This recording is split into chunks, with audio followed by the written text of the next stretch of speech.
오늘 말씀의 성경 본문은 시편 37편 1절에서 9절 말씀입니다.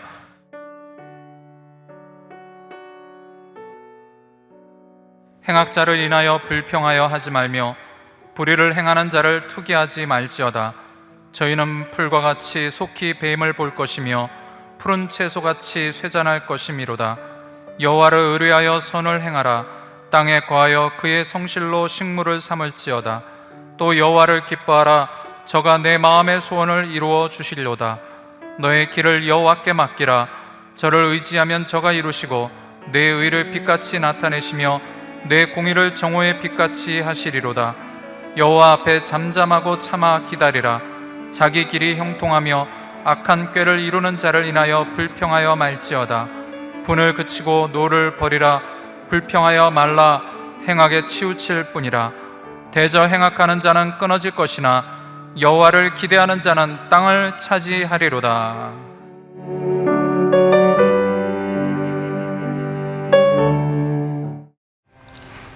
악하고 불의한 현실에 대한 신앙적 대응 방법, 이러한 제목으로 말씀해 드리겠습니다.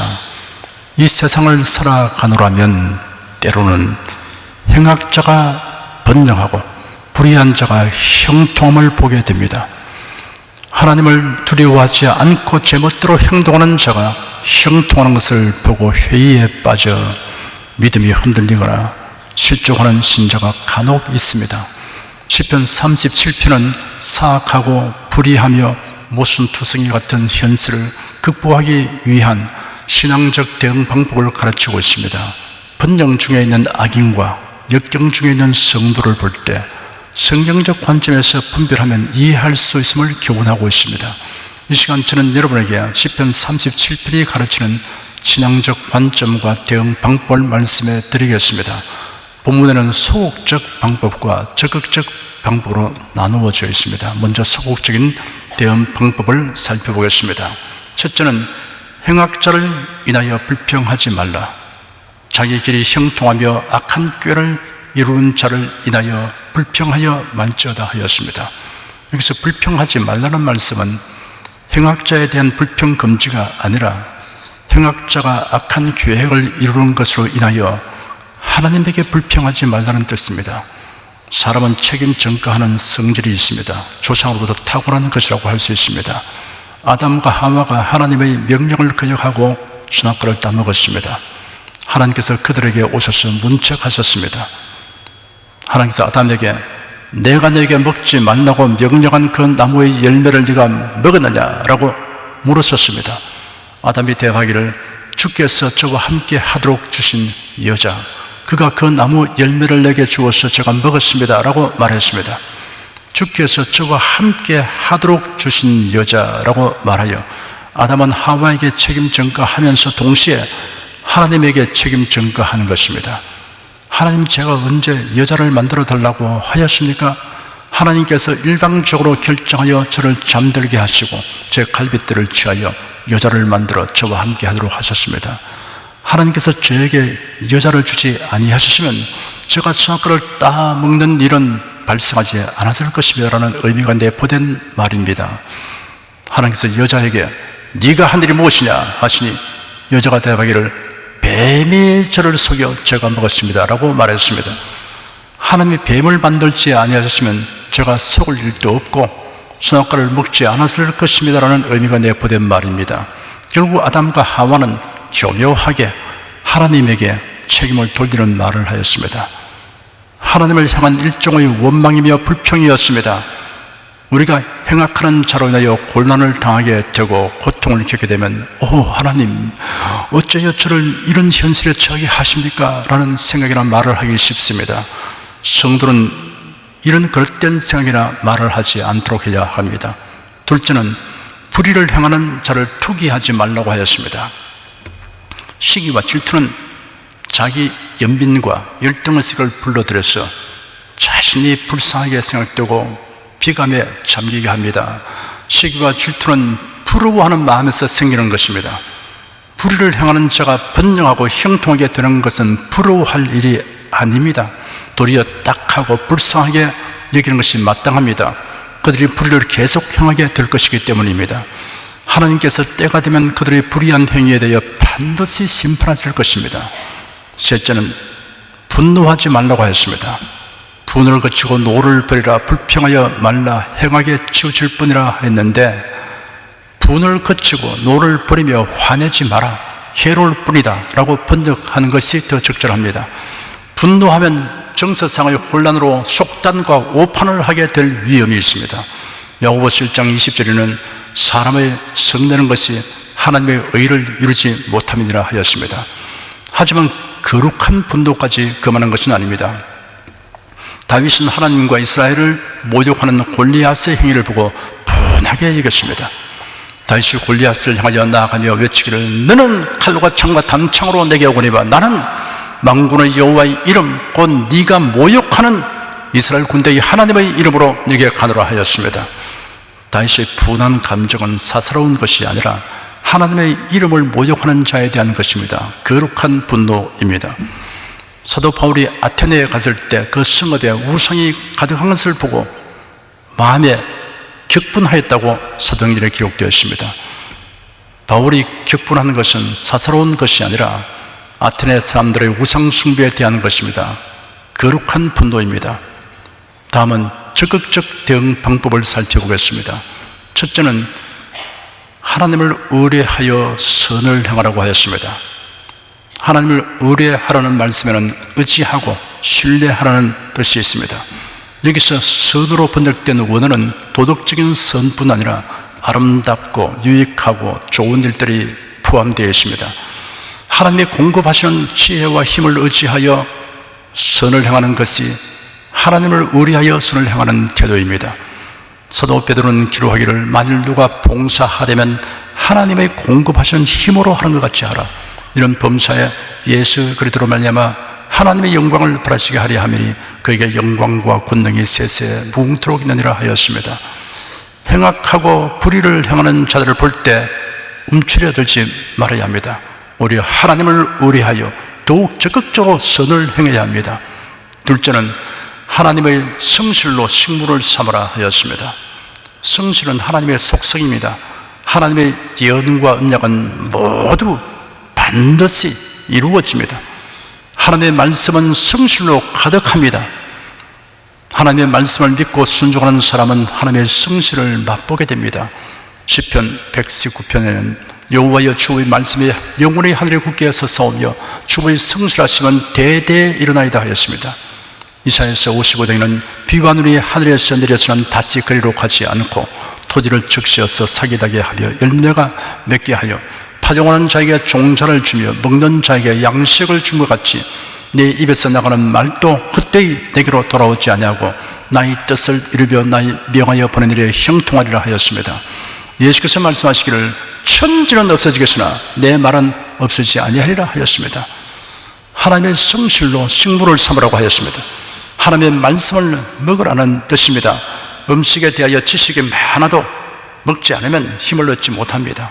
사람이 음식을 먹음으로 성장하고 힘을 얻듯이 하나님의 말씀을 섭취함으로 영적인 성장과 더불어 심령의 강건함을 얻게 됩니다. 예수께서 말씀하시기를, 사람이 떡으로만 살 것이 아니요 하나님의 입으로 나오는 모든 말씀으로 살 것이라 하였습니다. 음식을 규칙적으로 먹듯이 하나님 말씀도 규칙적으로 먹어야 합니다. 음식은 과식해서는 안 되지만 하나님의 말씀은 아무리 많이 먹어도 탈이 나지 않습니다. 행악하고 불의한 자들로 인하여 당하는 곤란을 극복하는 적극적인 방법은 하나님의 성실을 식물로 삼는 것입니다. 하나님의 말씀을 묵상하고 시인하며 믿고 순종하는 것이 하나님의 성실을 식물로 삼는 행위입니다. 셋째는 여호와를 기뻐하라고 하였습니다. 여호와를 기뻐하라, 저가 네 마음의 소원을 이루어 주시로다 하였습니다. 여호와를 기뻐하라는 말씀은 하나님으로 인하여 기뻐하라는 것입니다. 하나님으로 인하여 기뻐하라는 말씀에는 하나님께서 우리에게 은혜로 주신 것들을 알고 이를 누리도록 하라는 뜻이 있습니다. 우리는 하나님의 말씀과 성령에 의하여 하나님께서 우리에게 은혜로 주신 것들을 알 수 있습니다.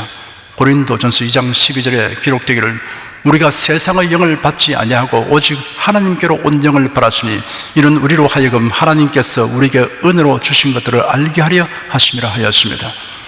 하나님께서 우리에게 은혜로 주신 것들을 우리가 아는 데서 그칠 것이 아니라 이를 자신의 것으로 받아서 누려야 합니다. 이렇게 하는 것이 여호와를 기뻐하는 생활 태도입니다. 이제 그 구체적인 내용과 방법을 말씀해 드리겠습니다.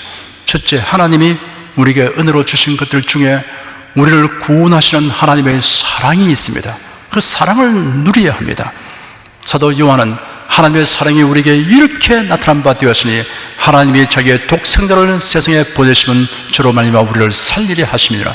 하나님이 세상을 이처럼 사랑하사 독생자를 주셨으니 이는 저를 믿는 자마다 멸망치 않고 영생을 얻게 하려 하심이라 라고 기록하였습니다. 하나님의 사랑은 다 청량할 수 없습니다.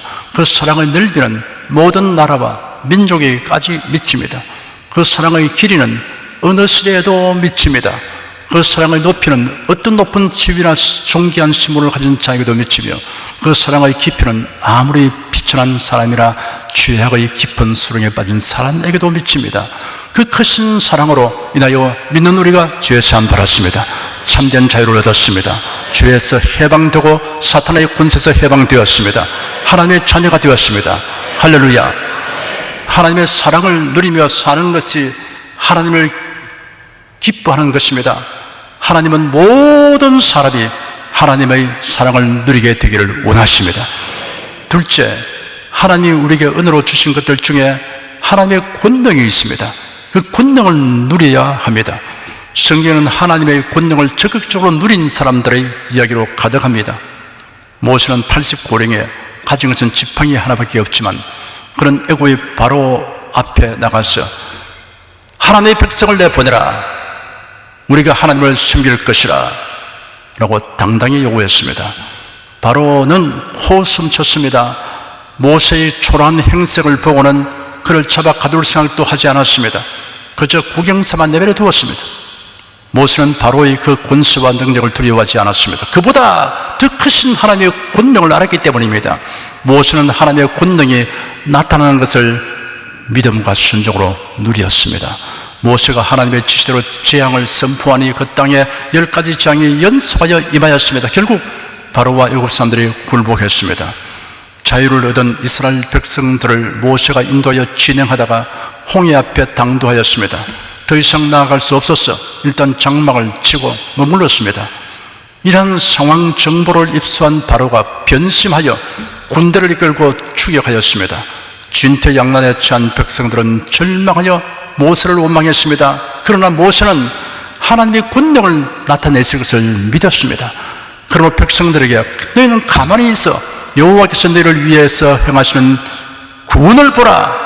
너희가 본 애굽 사람은 다시는 영원히 보지 않게 될 것이라 라고 말했습니다. 모세가 하나님의 지시대로 지팡이를 잡고 손을 내밀어 명하자 홍해가 갈라졌습니다. 바다 가운데 길이 생기고 백성들이 무사히 건너갔습니다. 이를 본 애국 군대가 뒤쫓아 들어왔으나 바다가 도로 합침으로 모두 수장되었습니다. 모세는 이스라엘 백성들을 광야로 인도하면서 곤란이 닥쳐올 때마다 하나님의 권능을 나타내시도록 간구하여 문제 해결을 바랐습니다. 모세는 하나님께서 은혜로 주시는 권능을 적극적으로 구하여 그 권능의 나타남을 누렸습니다. 모세의 후계자 여호수아가 가나안 땅을 점령하려고 백성들을 이끌고 요단강을 건넜습니다. 그들이 점령해야 할 첫 성은 여리고입니다. 여리고는 난공불락의 견고한 성이었습니다. 그러나 여호수아는 하나님의 권능을 베푸실 것을 기대하였습니다. 여호수아는 여리고 성 앞에서 만난 여호와의 천사가 지시한 대로 제사장들과 군사들을 앞세우고 매일 성을 한 바퀴 돌았습니다. 7일째는 7바퀴를 연속하여 돈 다음 하나님의 지시대로 백성들에게 큰 소리로 외치게 하였습니다. 그러자 여리고 성이 무너졌습니다. 그래야 무난하게 점령하였습니다. 여호수아는 하나님의 권능을 적극적으로 누렸습니다. 기본에 모였던 아모리 5 왕의 군대와 싸울 때였습니다. 쫓기는 적을 추격하고 있는데 어느덧 날이 저물어 갑니다. 시간이 좀 더 있으면 적을 재기불능 상태가 되게 할 수 있는 상황이었습니다. 그러자 여호수아는 하나님의 권능을 의지하여 태양아 멈추라, 달아 너도 아얄로운 꼴짝에 그리할지어다 라고 외쳤습니다. 그 외침대로 되도록 하나님께서 역사하셨습니다. 여호수아 10장에 기록되기를 태양이 머물고 달이 그치기를 백성이 그 대적에게 원수를 갚도록 하였느니라. 야사의 책에 기록되기를 태양이 중천에 머물러서 거의 종일토록 속히 내려가지 아니하였다 하지 아니하였느냐 하였습니다. 여호수아는 하나님의 능력을 엄청나게 누리기로 작정한 것입니다. 하나님께서 여호수아의 요구대로 이루어 주었습니다. 하나님의 은혜로 주는 권능을 여호수아만큼 누린 사람이 없습니다. 주 예수님의 권능에 대하여 듣고 그 권능을 누리려고 적극적으로 시도한 사람들 중에 신약성에 나오는 사람들의 이야기를 들려드리겠습니다. 여리고성에 바디메오라는 시각장애자가 있었습니다. 부모가 생존할 때는 그를 돌보았지만 부모를 여의고 나니 그를 돌봐줄 사람이 없었습니다.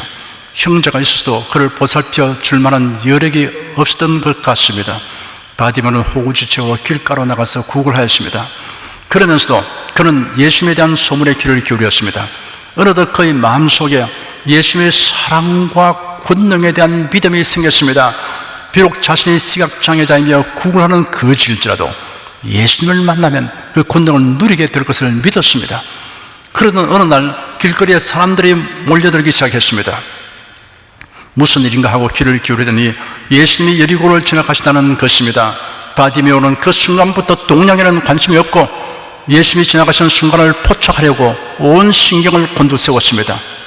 저기 예수님이 지나가신다 라는 소리가 그의 귓전을 때렸습니다. 그 순간 바디메오는 다윗의 자손 예수여 나를 불쌍히 여기소서 라고 병력같이 소리 질렀습니다. 주위에 서있던 사람들이 그 소리에 깜짝 놀랐습니다.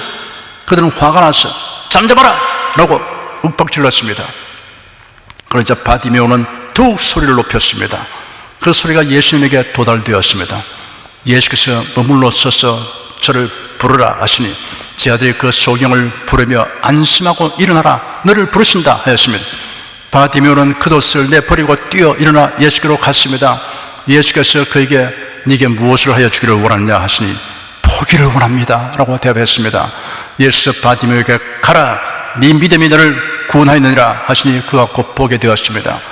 바디메오는 예수님의 권능을 자신도 누릴 수 있다고 기대하고 믿었습니다. 그래야 소원을 성취하였습니다. 12회를 혈루증으로 앓는 여인이 있었습니다. 많은 의원에게 가서 처방을 받고 그 처방대로 하면서 많은 고통을 받았는데도 낫지 않고 돈만 탕진하고 병은 더 악화되었습니다. 언제부터인가 여인은 나사렛 예수에 관한 소문을 들었습니다. 나사렛 예수, 그분은 메시아이시다. 그분에게는 무한한 능력이 있다. 내가 그분을 만나야겠다. 그분의 옷에 손만 대도 내가 나을 것이다. 그분의 능력이 나를 치료할 것이다 라는 믿음을 가지게 되었습니다.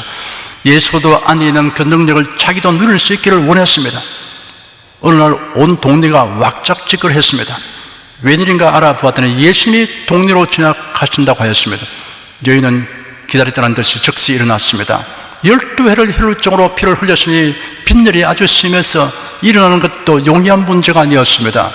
일어나 바깥으로 나가서 발걸음을 옮기니 온 천지가 빙글빙글 돌고 천길 만길 낭떠러리에 떨어진 것 같았습니다. 여인은 몸의 균형을 잡으려고 두 팔을 휘젓고 비틀거리면서 사람들의 소리가 들리는 곳을 향해서 나아갔습니다. 예수님이 충충 걸음으로 걸어가시고 많은 장정들이 뒤를 애워싸고 따르고 있었습니다. 무슨 힘으로 그들을 밀치고 들어갈 수 있겠습니까? 그러나 결사적으로 따라가면서 그 장정들을 밀치고 기어코 예수님의 옷에 손을 대었습니다. 그 순간 혈루 근원이 말랐습니다. 즉시 나았습니다. 여인은 내가 그의 옷에만 손을 대어도 낫게 될 것이다 라는 믿음을 가졌습니다. 예수님이 멈추어 서섰습니다. 누가 내 옷에 손을 대느냐 라고 물으셨습니다. 예수님의 제자들은 당혹감을 금치 못했습니다. 사람들이 애워싸서 밀고 있는데 누가 내 옷에 손을 대었냐고 물으십니까? 라고 대답했습니다. 그때 여인이 예수님 앞으로 나와서 자신에게 일어난 일을 고백했습니다. 사람들은 아니 저 여인은 혈루병자가 아닌가? 저 여인이 감히 예수님 옷에 손을 대다니 라고 수군거렸습니다. 율법의 혈루병은 부정한 병으로 규정되어 있고 혈루병자가 접촉한 것은 부정하게 되었습니다. 예수님이 어떻게 알게 되었는지 모르나 혈루병자가 옷에 손을 댄 것을 알아차리고 책망하려고 하시는가 보다라고 다들 승리했습니다. 사람들의 예상은 빗나갔습니다. 예수께서 자유로운 음소로 따라 내 믿음이 너를 구원했으니 평안히 가라, 네 병에서 놓여 건강할지어다 라고 말씀하셨습니다. 이미 병이 나은 여인에게 한 번 더 확정해 주셨습니다. 예수께서 그 능력이 자기에게서 나간 줄 아셨다고 기록되었습니다. 예수님의 능력이 옷을 통해서 그 여인에게 흘러 들어간 것입니다. 여인은 주님의 권능을 자신도 누릴 수 있다는 확신을 가지고 예수님의 옷에 손을 댄 것입니다. 주 하나님은 그의 권능을 성도들이 적극적으로 누리기를 원하십니다. 셋째, 하나님이 우리에게 은혜로 주신 것들 중에 하나님의 언약이 있습니다. 그 언약을 누려야 합니다. 여호수아가 가나안 땅을 점령해서 백성들에게 분배하기 시작했을 때 갈렙이 여호수아에게 와서 말했습니다. 당신 여호와께서 가데스 바네아에서 하나님의 사람 모세에게 나와 당신에 대하여 말씀하신 일을 알고 계십니다. 내 나이 40세 여호와의 종 모세가 이 땅을 정탐하라고 나를 가데스 바네아에서 보냈고 내가 돌아와서는 내 마음에 믿는 대로 그에게 보고했습니다. 나와 함께 올라갔던 내 형제들은 백성의 간담을 놓게 하였으나 나는 나의 하나님 여호와를 온전히 따랐으므로 그날 모세가 이렇게 맹세하기를 네 발로 밟는 땅은 영원히 너와 네 자손의 유업이 될 것이니 이런 여호와 나의 하나님을 온전히 따랐기 때문이다 라고 하였습니다. 이제 보십시오. 여호와께서 이 말씀을 모세에게 하신 때부터 이스라엘이 광야에 지내온 그 45년 동안 여호와께서 말씀하신 대로 나를 생존케 하셨습니다. 내가 오늘날 85세지만 모세가 나를 보내던 날과 같이 오늘 여전히 강건하고 전쟁이나 출입하는 일에 내 힘이 그때나 지금이나 여전하므로 이제 여호와께서 그 날에 내게 말씀하셨던 이 산지를 내게 주십시오. 그곳에는 아낙 사람들이 있고 그 성읍들은 크고 견고하다는 것을 당신도 그날에 들었으나 여호와께서 나와 함께 하시면 여호와께서 말씀하신 대로 내가 그들을 쫓아낼 수 있습니다. 갈렙의 말을 들은 여호수아가 갈렙을 위하여 축복하고 헤브론을 그에게 기업으로 준다고 하였습니다. 그곳에 사는 사람들은 다 거인들입니다. 성읍은 견고합니다. 아주 강한 무기들을 가지고 있습니다. 누구도 그들과 감히 싸울 엄두를 내지 못할 대상입니다. 그런데 갈렙은 전에 하나님께서 주신 말씀을 상기했습니다. 모세를 통하여 주신 약속을 붙들었습니다. 네 발로 밟는 땅을 다 네게 주리라 하신 약속입니다. 갈렙은 그 말씀을 여호수아에게 들려주고서 헤브론을 내게 주십시오 라고 요구했던 것입니다. 다른 사람들은 각 지파 각 가족을 따라서 분배해 준 땅을 바랐으나 갈렙은 헤브론 전체를 통째로 자기 것으로 삼았습니다. 그 나이 85세인데 그는 하나님의 약속을 붙들고 나가서 그 땅을 점령했습니다. 그래서 헤브론은 갈렙의 소유가 되었습니다. 성도 여러분, 성경에 기록된 하나님의 약속들이 여러분에게 주신 것임을 기억하시기 바랍니다. 성경에 있는 많은 약속들은 신학적으로 토론하고 교리적으로 연구만 하라고 주신 것이 아닙니다. 이 약속을 붙들고 기도하고 믿고 적용해서 여러분이 그것을 누리게 되시기 바랍니다. 여호와를 기뻐하라는 말씀은 하나님으로 인하여 기뻐하라는 것입니다. 하나님으로 인하여 기뻐하라는 말씀은 하나님께서 우리에게 은혜로 주신 것들을 알고 이를 누리도록 하라는 뜻이 있습니다. 하나님의 사랑, 하나님의 권능, 하나님의 약속은 하나님이 우리에게 은혜로 주신 것들입니다. 넷째는 범사를 하나님께 맡기고 하나님을 의지하라고 하였습니다. 너희 길을 여호와께 맡기라. 저를 의지하면 저가 이루시리라 하였습니다. 길이란 우리의 삶을 의미합니다. 기도는 맡기고 의지하는 작업입니다. 주님께 맡기고 의지하면 평안이 임하게 됩니다. 평안은 기도의 결과라야 합니다. 기도하지 않고도 평안한 것은 백지의 평안입니다. 하나님께 맡기고 나면 적극적으로 행동할 수 있습니다. 기도하여 하나님께 맡겨 놓으면 하나님께서 책임지시고 완성하여 주십니다. 다섯째는 여호와 앞에 잠잠하고 참아 기다리라 하였습니다. 여호와 앞에 잠잠하라는 말씀은 하나님 앞에 합당치 못한 말이라 믿음 없는 말을 하지 말라는 뜻입니다. 여호와 앞에 참아 기다리라는 말씀은 천념하고 포기하라는 것이 아닙니다. 하나님을 앙망하며 기다리라는 뜻입니다. 오늘 본문에는 행악자나 불의를 행하는 자들이 형통하고 번영하는 현실을 성도들이 바르게 이해하고 극복하는 신앙적 대응 방법을 교훈하였습니다. 소극적인 대응 방법으로는 악한 꾀를 이루는 자를 위하여 하나님에게 불평하지 말아야 합니다. 불의를 행하는 자를 투기하지 말아야 합니다. 거룩한 분노가 아닌 사스러운 분노는 자제하고 버려야 합니다. 적극적인 대응 방법으로는 하나님을 의뢰하여 선을 행하고 하나님의 말씀을 양식으로 삼으며 하나님을 기뻐하고 하나님께 맡기고 의지하며 하나님 앞에 잠잠하고 참아 기다려야 합니다. 여러분이 이러한 수칙을 실천함으로 하나님께서 여러분이 옳다는 사실을 정고의 빛같이 드러나게 하여 주시기를 축원합니다. 기도하겠습니다.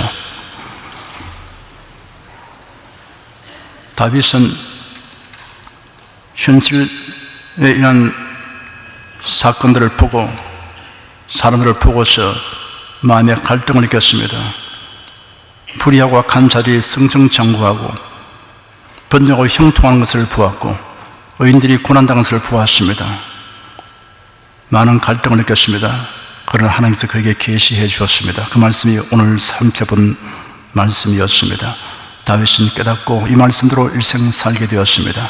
주 하나님, 우리 온 성도가 이 세상을 바라보는 관점이 성경적이 되게 하여 주시옵시고 대응책이 바로 신앙적이 되게 하여 주시옵소서. 오늘 주신 이 모든 수칙을 적극적으로 적용하셔서 하나님의 영광을 보게 하여 주시옵시고 많은 사람들에게 훌륭한 본보기를 남기게 하여 주시옵소서. 예수 그리스도의 이름으로 기도드립니다. 아멘. 다 같이 소리내어 기도하십시다. 하나님 감사합니다. 주께서 열심을 주셔서 저희들이 모여서 신령과 진정한 예배를 드리게 된 것을 감사합니다. 우리 예배를 바라시고 주께서 기뻐하시는 중에 하늘 문을 여시고 때를 따라 돕는 은혜 베풀어 주니 감사합니다. 하나님, 우리에게 신령한 양식을 항상 예비하시고 저희들이 풍족하게 하시니 감사합니다. 주의 말씀 들을 때 성령께서 우리에게 깨닫게 하여 주셔서 하나님의 뜻을 분별케 하시고 그 말씀의 참된 의미를 알게 하여 주니 감사합니다. 이 시간 들은 밤 말씀이 유익하도록 우리 온 손들이 자기 것으로 삼게 도와주시옵시고 실천 궁하며 살게 하여 주시기를 간절히 원합니다. 오 주 하나님 감사합니다. 진리의 영이신 성령님이 오셔서 우리 가운데 교통하시며 가르치시고 인도하시고 도우시고 치료하여 주시니 감사합니다. 지금 이 자리에서 여러 가지 문제들이 해결받게 도와주시옵시고 하나님의 강력한 치료의 권능에 접하여서 새롭게 되게 하여 주시기를 간절히 원합니다. 어제나 오늘이나 영원토록 동일하신 하나님의 그 사랑과 은총을 지금 모두 누리게 하여 주시옵소서. 하나님, 우리에게 놀라운 약속을 주셨고 우리에게 하나님의 권능을 베풀어 주시고 우리에게 사랑을 베풀어 주시니 감사합니다. 이것을 저희가 구경하는 것이 아니고 다 기쁘게 받아들여서 실제적으로 깊이 누리고 사는 것이 우리가 하나님을 기뻐하는 것인 것을 알게 하신 대로 감사합니다. 주 하나님, 우리들이 거룩한 욕망을 가지게 도와주시옵시고 내 입을 넓게 열라 내가 지으렸은 말씀대로 저희들이 행하게 도와주시옵소서. 예수 그리스도의 이름으로 기도드립니다. 아멘.